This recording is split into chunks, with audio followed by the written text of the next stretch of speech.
Millionaire woman asks a poor farmer for help after her car breaks down.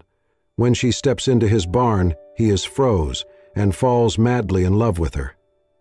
The wind howled like a wounded beast, dragging sheets of snow across the desolate country road. Amelia Reynolds tightened her grip on the steering wheel, squinting through the windshield. Her luxury sedan groaned as it skidded slightly on the icy surface before sputtering, then died. The dashboard flickered. Silence. "No, no, not now," she muttered, tapping the wheel in frustration. Her phone had no signal. The storm was worsening by the second. She opened the car door and was met with a blast of wind, so cold it stole her breath. Pulling her coat tight around her, Amelia stepped out into the blizzard. Her black boots sank deep into the snow. She had been driving to a fundraising summit 3 hours outside the city, but her GPS had rerouted her through this rural back road. Now she was lost. Alone. Freezing. A faint glow caught her eye across the field. A house, maybe. A barn? She could not tell. It was her only hope. Stumbling forward, snow clinging to her lashes and soaking through her coat, she made her way toward the light. By the time she reached the front porch of the farmhouse, her hands were stiff, her lips numb. She pounded on the door, hoping, praying. The door creaked open, revealing a tall, broad-shouldered man in a flannel shirt and jeans. His face was weathered but striking, with a jawline that hadn't softened from years of manual labor. He didn't smile. I'm sorry," Amelia stammered, her voice barely audible through chattering teeth. "My car broke down. I'm lost. I need somewhere warm to stay." The man blinked slowly, his blue eyes cautious. "I don't usually get visitors, especially not during a blizzard." "Please," she whispered, shivering. "If you don't help me, I will freeze to death." There was a long pause before he opened the door wider. "Get in." Amelia stepped inside, her body instantly grateful for the warmth. The farmhouse was simple: wooden floors, a stone fireplace, a worn leather armchair, but it radiated comfort. She inhaled the scent of pine and smoke. "Take off that coat," he said. "You're soaked." She hesitated but did as instructed, revealing a silk blouse now damp and clinging to her skin. He handed her a thick wool blanket from the couch and gestured toward the fire. "Sit, warm up." Amelia collapsed into the chair, wrapping the blanket tightly around herself. Her eyes met his as he knelt to toss another log into the flames. "I'm Amelia," she said, her voice trembling. "Thomas," he replied curtly. "Thank you, Thomas. I didn't know where else to go." He studied her for a beat. "What were you doing out here?" "I was driving to a charity conference," she explained, "in Pine Hollow. My GPS took me this way. I didn't think. It's not safe during storms like this. These roads shut down fast. I figured that out too late," she said with a small, helpless laugh. Thomas returned with a mug of something hot, tea or cider, she wasn't sure. She took it gratefully, cupping it between her hands. "You live here alone?" she asked, glancing around. "Yeah." She nodded. "It's quiet. That's how I like it." The fire crackled between them, filling the silence. "I didn't mean to barge in," she said, her voice softening. "I just didn't want to die in a snowbank." His eyes flicked to hers. For the first time, there was a glimmer of something else. Not suspicion, not caution, something warmer. "No one should be left out there alone," he said. She exhaled slowly, letting herself relax just a little. Later, Thomas brought her dry clothes, an old sweatshirt and flannel pants, too big, but warm. She changed in the bathroom, her designer clothes abandoned in a heap. When she returned, he had prepared a modest meal, soup and toasted bread. She ate in silence, grateful. "I'll set up the guest room," he said. "You'll be safe here tonight." Amelia looked at him, truly looked at him for the first time. There was something in his posture, something guarded, heavy, like a man who had carried too much for too long. "Thank you," she said again, quieter this time. He nodded and left the room. Alone now, Amelia sat by the fire, staring into the flames. Everything felt surreal. Just hours ago, she had been a powerful CEO heading to another event, another polished speech. Now she was a stranded stranger, wrapped in a stranger's blanket, sitting in the quiet heart of nowhere. And yet, she felt oddly at peace.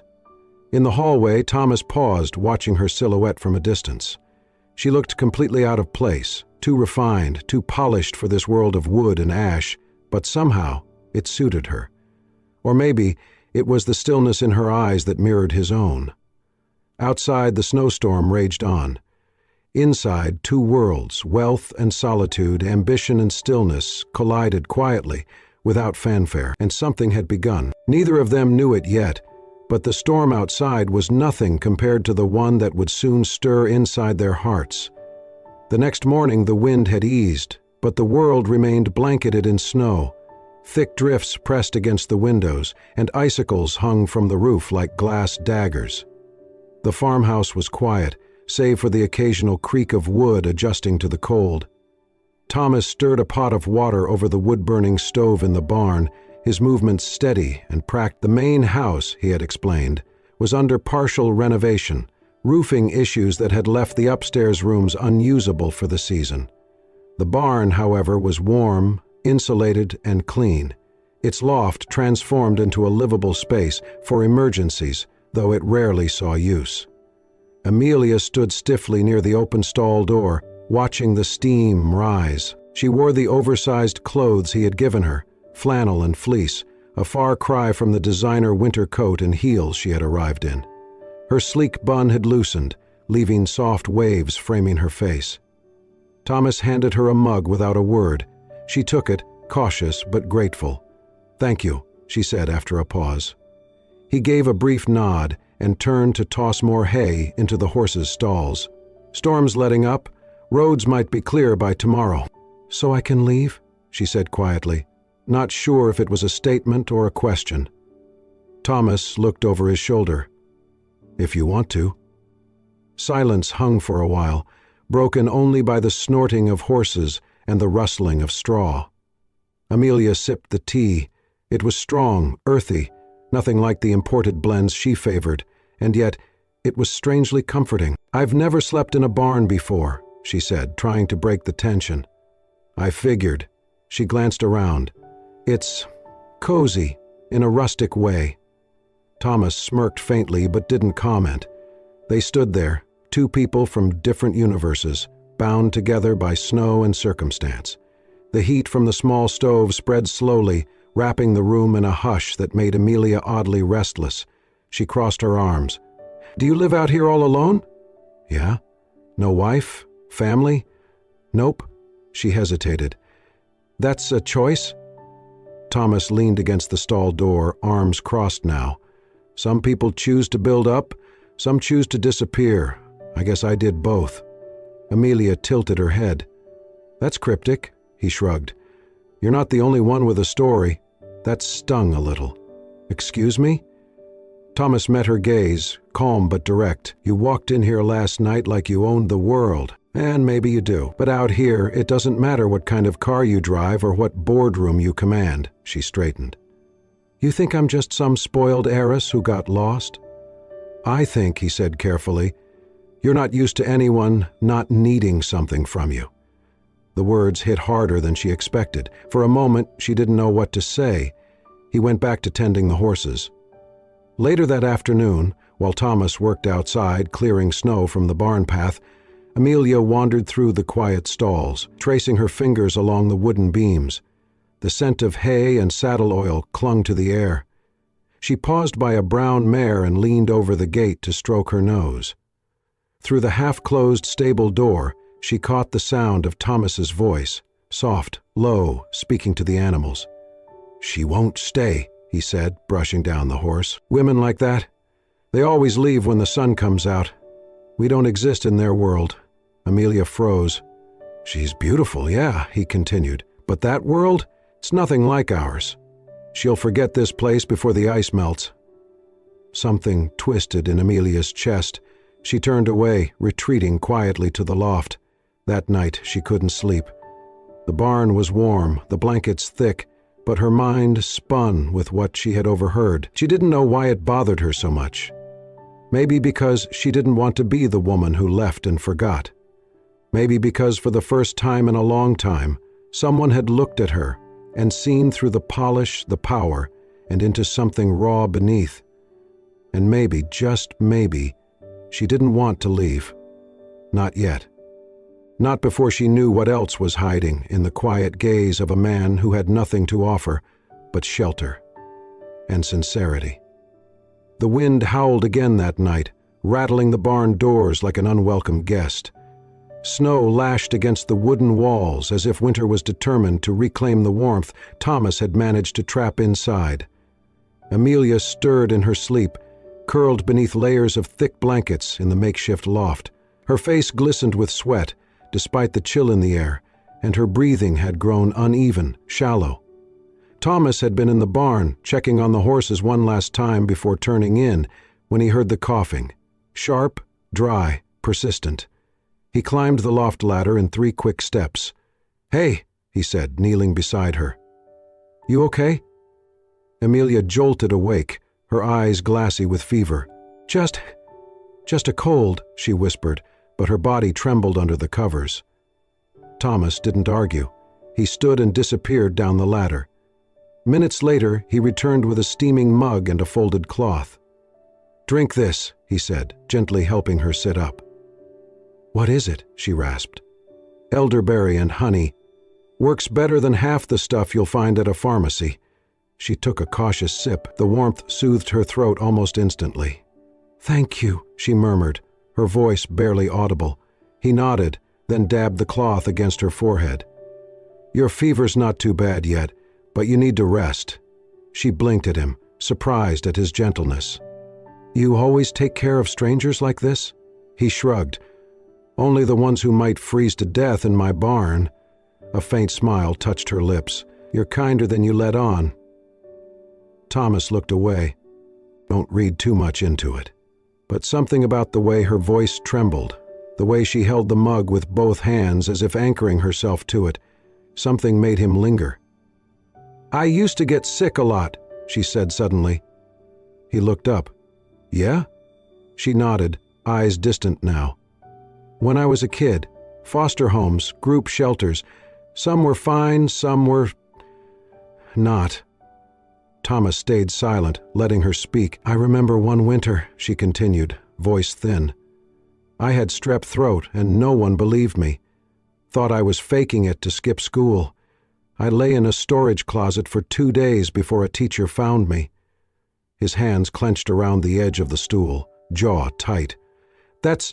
It's fine," she cut in quickly, though her voice wavered. "It's just, sometimes the body remembers what the mind tries to forget."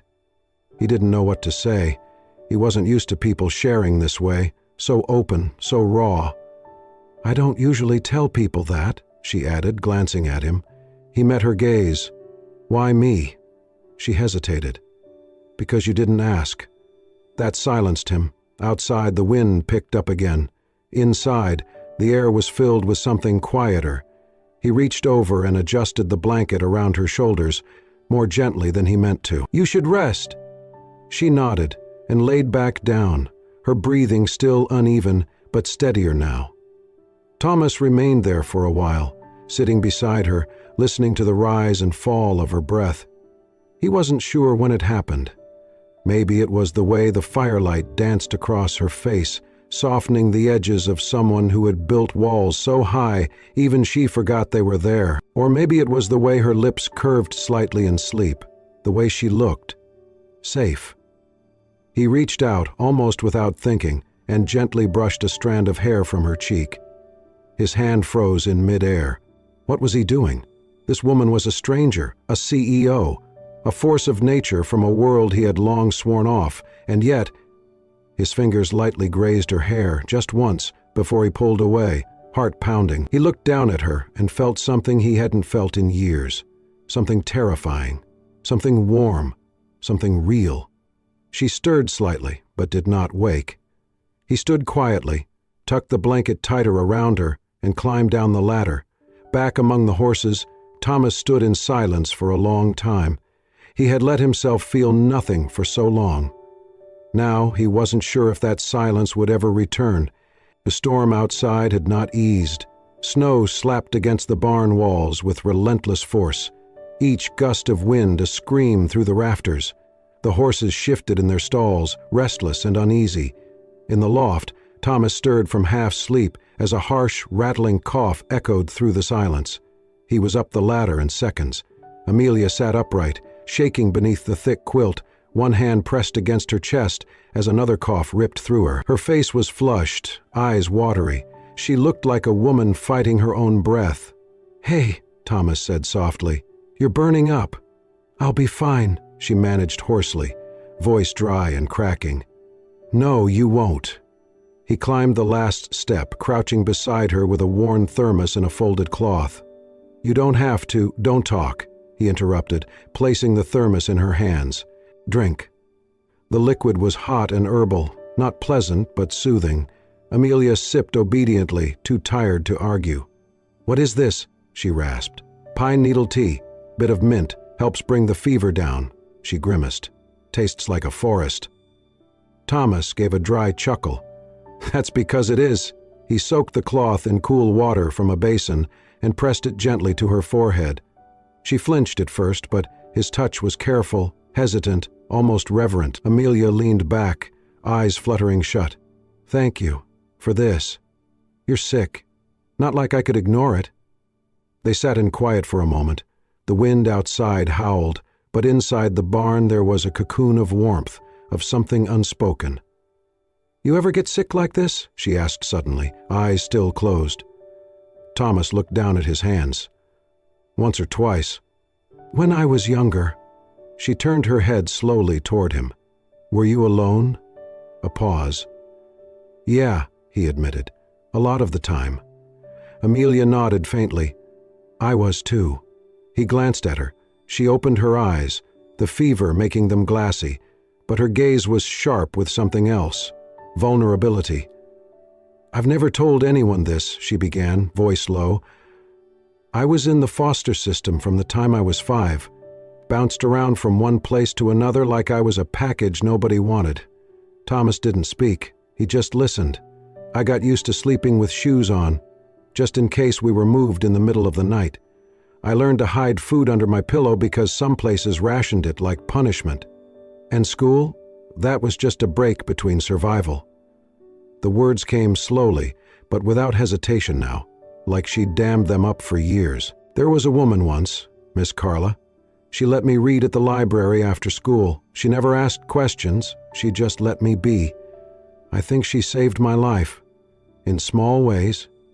Thomas swallowed hard, throat thick. "Sounds like someone who saw you." "She did," Amelia said quietly. "The first person who didn't look at me like I was trouble."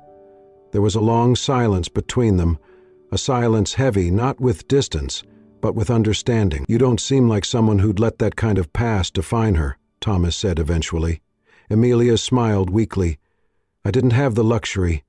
If I let it define me, I wouldn't have survived." "You've done more than survive." Her eyes shimmered. "And yet here I am, shivering in a barn, drinking forest water." Thomas chuckled again, softer this time. She coughed once more, wincing. "Guess I'm still human after all." "You always were."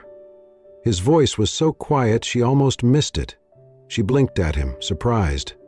Thomas stood up, reaching for the quilt to adjust it over her shoulders. "Try to sleep." She nodded and closed her eyes. He watched her for a moment longer, then turned to leave, but stopped. His hand hovered above her forehead, then her hair. A gentle lock had fallen across her temple. Without thinking, he reached out and brushed it back. Just that, but something inside him shifted. He looked down at her sleeping form, the tension in her brow softening, the corners of her mouth relaxed. There was something so painfully strong and fragile about her, so familiar in ways he hadn't expected, like two different wounds had recognized each other and started to heal. He had never believed in fate, but now he wasn't so sure. He stepped down the ladder quietly, heart unsteady, his own thoughts louder than the storm.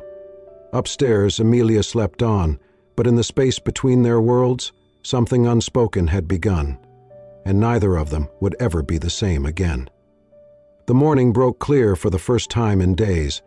Sunlight filtered through the barn windows, catching in soft rays on the dust and hay. The storm had passed, leaving a pristine, frozen world outside.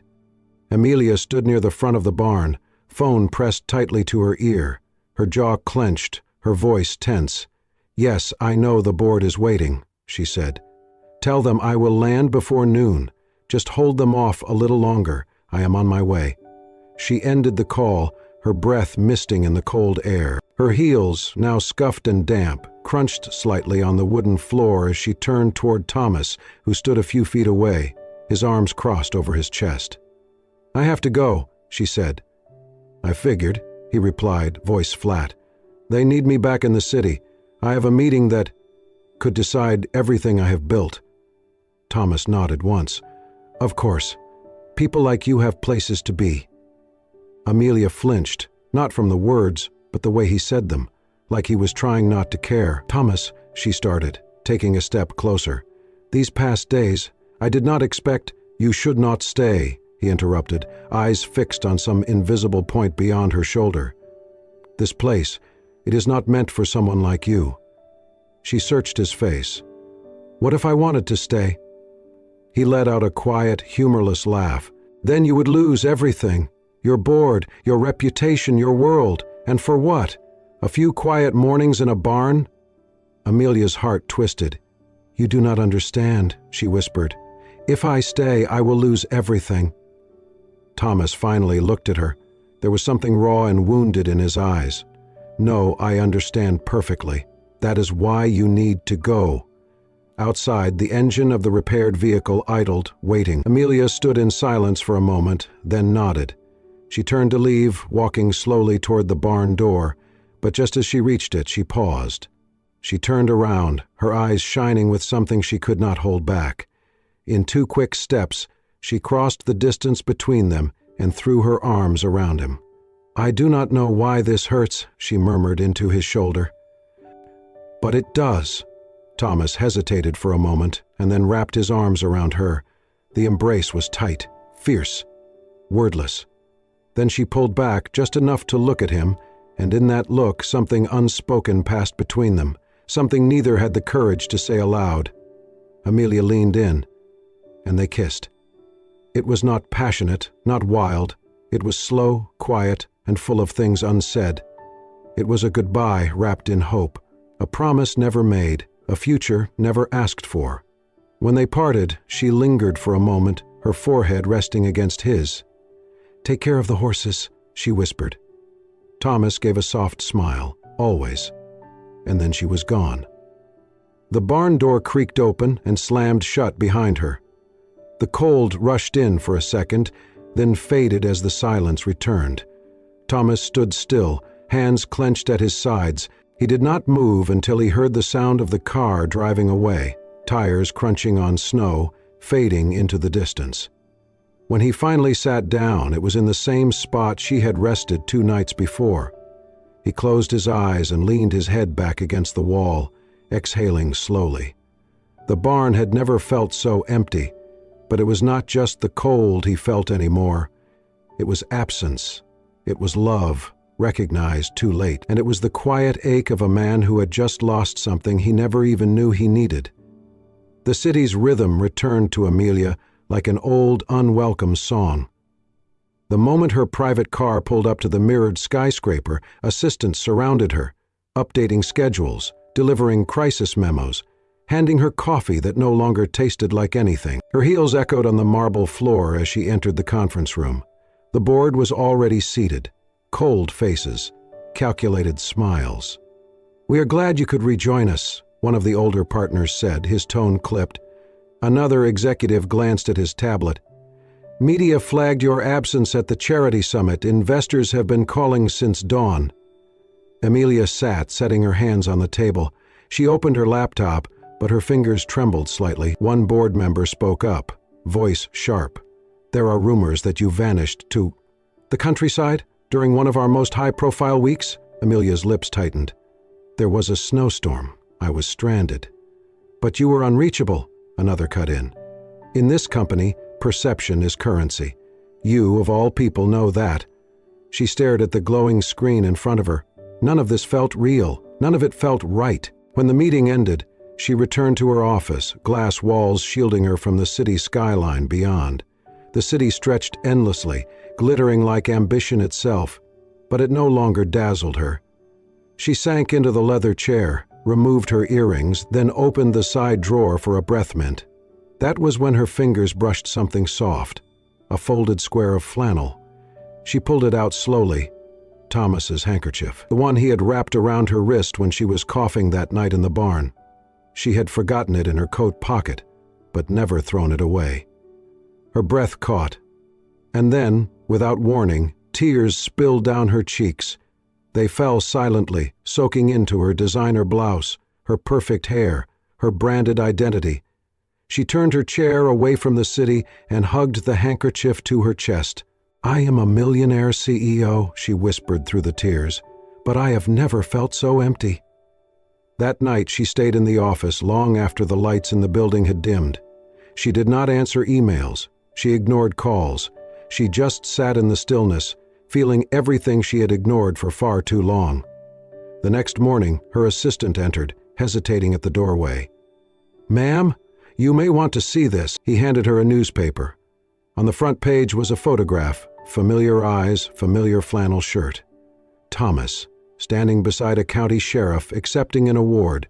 The headline read, "Local Farmer Honored for Bravery in Blizzard Rescue." Amelia stared at the image, heart thudding. The article detailed how Thomas had provided emergency shelter during the storm and how his resourcefulness had potentially saved lives along that stretch of rural road. It mentioned how he lived quietly, asking for nothing in return. She traced the photo with her finger, eyes watering again. He had saved her, body and soul, and she had walked away. She set the paper down and stood slowly, walking to the window. The skyline no longer looked powerful. It looked distant, artificial. She had built an empire. She had built a name. But it was not enough, because in a barn, somewhere beneath snow-covered hills, she had found something no title could ever give her: peace, warmth, love, and she had left it behind. The gravel crunched beneath the tires of the black rental car as it pulled up slowly to the edge of the wooden fence. The sky was painted in streaks of soft amber and lavender, and the last golden rays of the sun lit the field behind the barn like a fading memory. Amelia turned off the engine, her hands trembling slightly on the steering wheel. She had been driving for hours, the handkerchief Thomas had once tucked gently into her hand, resting on the passenger seat beside her. It was just a simple piece of fabric, but she had carried it like it was something sacred, a reminder of something she thought she had lost forever. Her heart pounded. This was foolish, she thought, reckless, emotional.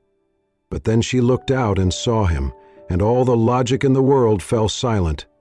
Thomas was near the fence, hammer in hand, securing a loose board. His posture was the same, strong, steady, but something in his expression as he glanced up and saw her changed in an instant. The hammer froze mid-air. His breath caught. Their eyes locked across the field like magnets reconnecting after being apart too long. Amelia stepped out of the car slowly. The wind tugged at her coat and her hair, but she barely noticed. Her heels crunched softly on the gravel as she walked toward him. She stopped just a few feet away. For a long moment, neither of them spoke. The last time they stood this close, she had walked away. Now she had come back. Thomas broke the silence first, reaching slowly into the pocket of his flannel shirt. He pulled out the handkerchief. Her handkerchief. It was slightly faded, but carefully folded, like it had never left his possession. "I believe this belongs to you," he said, holding it out. Amelia's lips trembled. She took it with both hands, as if receiving something more than cloth, something irreplaceable. "You kept it?" she asked, her voice soft. Thomas looked away briefly, then back at her. "I didn't mean to. You never could let go of it. Of you." The words hung in the air between them, heavier than the silence that followed. "I came back," she said finally. "I came back because I couldn't breathe in the city anymore.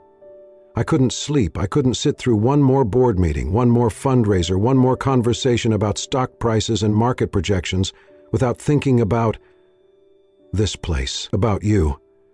Thomas's jaw tensed slightly, as if fighting back hope. I told myself I left because I had to, she continued, because my life was too complicated, too public. But the truth is, I was scared. He said nothing, letting her speak. I've spent my entire life building walls to protect myself from pain, from failure, from needing anyone. But that night in your barn, when you looked at me like I mattered, not because of my name or my wealth, but just because I was human, I realized how tired I was of pretending. She looked up at him, her voice trembling. I don't want to pretend anymore. Thomas's breath caught in his throat. I thought I was just a chapter in your story, he said, finally breaking his silence. A pause between boardrooms and interviews. I thought you'd forget me the moment the snow melted. I tried, Amelia whispered. I really tried. Thomas's eyes were glassy now, his voice lower. You walked out that morning and I stood behind the barn door like a fool, listening to the sound of your car fading down the road. And every day since, I've wondered if I should have asked you to stay. Her eyes welled with tears. You didn't have to. I never really left, not in here. She placed a hand gently over her heart. She stepped closer, the space between them shrinking until only inches remained. I don't care if the world thinks I've lost my mind. Let them talk. Let them say I've thrown away my title, my company, my future. Because I don't want a future that doesn't include you. His breath shuddered. You mean that? She nodded, tears slipping down her cheeks. I don't need a CO in my life. I don't need another deal, another accolade. I need the man who made me tea at 2 a.m, who watched over me when I was sick, who talked to horses when he couldn't sleep. I need the man from the barn. Thomas reached out and touched her cheek gently. You're not lost anymore. She shook her head. I'm home. And then, without another word, he pulled her into his arms. The wind picked up around them, swirling the scent of hay and pine and memories, but in that moment, it was as if time stood still. They held each other as the last light of the day faded behind them, wrapped not just in warmth, but in something deeper, something real. And this time, neither of them let go. 1 year later, the old barn had a new roof, the garden bloomed with wildflowers, and laughter rang more often in the air. What once was just a quiet piece of farmland tucked away from the world had become a place of transformation. Amelia no longer wore tailored suits or walked across glass floors lined with shareholders. She had stepped away from her role as CEO, not in disgrace or defeat, but in quiet triumph. In its place, she had built something new, the Willow Path Center, a vocational program set on the edge of Thomas's land. It trained and employed formerly homeless individuals, offering not just skills, but dignity. It was the kind of legacy she had never dreamed of, but now could not imagine living without. Every morning she woke to the scent of fresh hay and coffee, and the soft murmur of Thomas's voice outside, talking to the animals as he worked. And every morning she felt something stronger than success: peace. The wedding was small, just like they wanted. It took place on a late summer afternoon, in the middle of the wildflower field behind the barn. No golden chairs, no press, no glitz, only wooden benches, jars of daisies, and a soft breeze that made the grass sway like waves. Thomas stood tall in a simple linen shirt and suspenders, his hands trembling only slightly as he waited. By his side, their youngest rescue horse, a gentle chestnut foal, stood adorned with a garland of soft green leaves and wildflowers. The horse was technically the ring-bearer, though it had tried to eat the ribbon more than once. When Amelia stepped into the field, the entire world seemed to hush. She wore a dress made by hand from natural silk, light and flowing, the kind that whispered with each step. Her hair was loosely braided, dotted with tiny daisies picked that morning by the children she now taught. One of them was Lily, a small girl with curious eyes and a scarred past Amelia knew too well. Amelia had met her during a visit to a shelter, and without a second thought, she had taken her in. As Amelia approached Thomas, Lily suddenly stepped forward, clutching a small bouquet she had picked herself. Her voice trembled, but she spoke loud enough for everyone to hear. "Mama," she said, "you're not a princess." A soft chuckle rippled through the guests. "But," Lily continued, her voice breaking slightly with emotion, "you're the miracle I wished for when I didn't even know how to pray. You saved me. You make me feel safe. You make me feel loved." Amelia froze, her lips quivering, eyes wide with unshed tears. Lily took a step closer and whispered, "I love you, Mama. Thank you for choosing me." Thomas reached out, his hand finding Amelia's, and the two of them stood there, tears streaming, holding on to each other and the small voice that had just given them a gift greater than any fortune. The ceremony was brief, intimate, spoken in soft words and knowing glances. When they kissed, it was not with the fervor of fairy tales, but with the deep understanding of two people who had fought to heal, to rebuild, to trust. As the sun began to set, the fields turned to gold. The guests gathered under string lights and passed plates of food made with love, vegetables from the garden, bread from a neighbor, pies from the bakery downtown. Music played from a single speaker, and the children danced barefoot in the grass. Later that evening, as twilight settled and the stars began to appear, Amelia and Thomas stood at the edge of the field, arms wrapped around each other. "You know," Amelia said, her cheek resting on his chest, "we never did have a perfect story." Thomas smiled. "Good. I never wanted perfect. I just wanted real." She looked up at him. "Do you think we're enough?" His fingers brushed a strand of hair from her face. "You and me, we're more than enough. We're everything." They stood in silence, watching Lily twirl beneath the fairy lights, her laughter lifting into the night like a blessing. Behind them, the barn glowed softly. Inside were blankets, books, the soft nuzzle of horses, everything Amelia once never thought she needed. And as the stars shimmered above, Amelia closed her eyes and whispered, "I'm home." Not because she had built an empire, but because she had finally built a life. Sometimes it takes a wrong turn in a snowstorm to lead us exactly where we belong. Amelia and Thomas came from two different worlds, one of sky-high glass towers, the other of quiet soil and open skies. But when their paths crossed in the heart of winter, what began as survival became something deeper, something real. Their story is not one of perfection, but of truth, of healing, of two souls brave enough to choose simplicity over status and love over legacy. If this story touched your heart, if it reminded you that even the coldest storms can lead to the warmest places, then we invite you to stay with us. Subscribe to Soul-Stirring Stories for more true love, second chances, and tales that remind us what really matters. Like, comment, and share if you believe in the quiet power of kindness and the beauty of lives rebuilt from the inside out, because here, every story is a journey home. Welcome to Soul-Stirring Stories.